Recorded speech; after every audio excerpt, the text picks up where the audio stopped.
दावोसच्या world economic फोरमचा कार्यक्रम जो आहे त्या कार्यक्रमासाठी आत्ताच मी झुरिक येथे विमानानं उतरल्यानंतर महाराष्ट्रामध्ये शिवसेनेचे नेते संजय राऊत यांनी माझ्याबद्दल जे वक्तव्य केलं ते मी बघितलं देखील आणि ऐकलं देखील। मला असं वाटतं की हा धादांत राजकीय बालिशपणा आहे।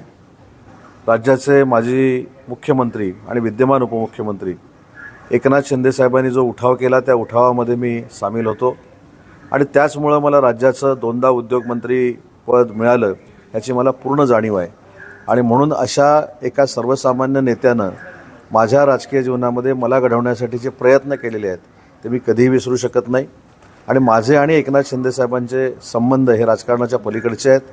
त्याच्यामुळे कोणीही आमच्या दोघांमध्ये वाद लावायचा जर प्रयत्न केला, केविलवाणा प्रयत्न केला तर तो यशस्वी होणार नाही। आणि याच पार्श्वभूमीवर विजय वडेट्टीवार देखील काहीतरी बोलले असं मला कळलेलं आहे।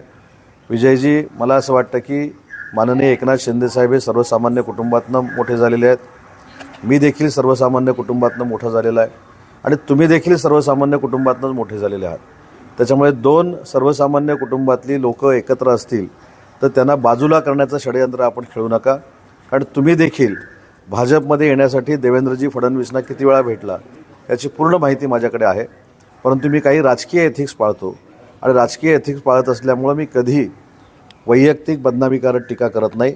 म्हणून तो एखाद्या सर्वसामान्य कुटुंबातल्या राजकीय कार्यकर्त्याला संपवण्यासाठी असं फालतू षडयंत्र कोणी करू नये हीच माझी सूचना आहे। आणि म्हणून पुन्हा एकदा सांगतो की जे वक्तव्य संजय राऊत आणि विजय वडेट्टीवार यांनी केलं हे धादांत खोटं आहे, हे निषेध करण्यासारखं आहे, त्याचा मी निषेध करतो आणि मी एकनाथ शिंदे साहेबांबरोबर होतो आणि भविष्यामध्ये ज्यावेळी त्यांना गरज लागेल त्यावेळी त्यांचा सहकारी म्हणून मी त्यांच्यासोबतच आहे आणि अशा षडयंत्राला मी भीक घालत नाही आणि यामुळे आमच्या दोघांमध्ये गैरसमज देखील होणार नाहीत।